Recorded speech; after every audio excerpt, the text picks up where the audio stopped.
Attention please. Please do not smoke in the terminal building. Smoking is only permitted. الله أكبر الله أكبر، أشهد أن لا إله إلا الله، أشهد أن لا إله إلا الله، أشهد أن محمد رسول الله، أشهد أننا محمد رسول الله، أشهد أن عليا ولي الله، أشهد أن عليا ولي الله. حي على الصلاة.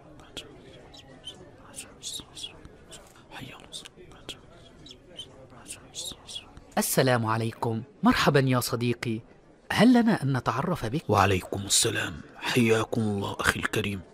ما اسمك؟ أنا حيدر الكربلائي من مدينة كربلاء بالعراق. أهلا ومرحبا بك صديقي حيدر. هل لي أن أسألك سؤالا؟ تفضل.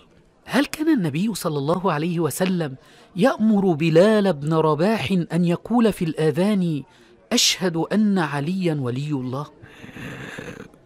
ماذا؟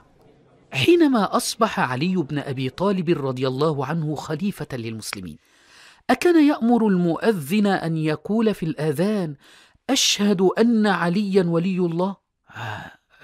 لماذا هذا السؤال؟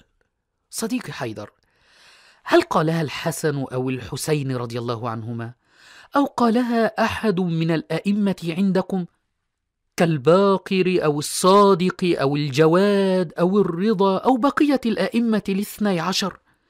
هل أدخلوا في الآذان أشهد أن عليا ولي الله؟ هذا يحتاج أن أبحث فيه أخي الكريم. إذن يا صديقي حيدر، إن كان هؤلاء الآئمة لم يقروا أو لم يقولوا في الآذان أشهد أن عليا ولي الله، فمن الذي أدخلها في الآذان؟ هل لي أن أسألك سؤالا آخر؟ تفضل. أكان النبي صلى الله عليه وسلم يسجد في صلاته على هذه التربة التي تسمونها بالتربة الكربلائية؟ ماذا تقصد؟ أعني هل أمر النبي صلى الله عليه وسلم الصحابة أن يسجدوا على هذه التربة، أو كان يسجد هو بنفسه على هذه التربة، أو أمر آل البيت بالسجود عليها؟ لا. أحسنت. هل سجد عليها علي بن أبي طالب رضي الله عنه؟ لا. أحسنت. هل سجد عليها الحسن أو الحسين رضي الله عنهما أو بقية الأئمة عندكم؟ لا. إذن صديقي حيدر، هل تعلم من أول من سجد على هذه التربة المطبوخة؟ هو عالمكم القرقي سنة 940 هجريا بعد موت جميع الأئمة.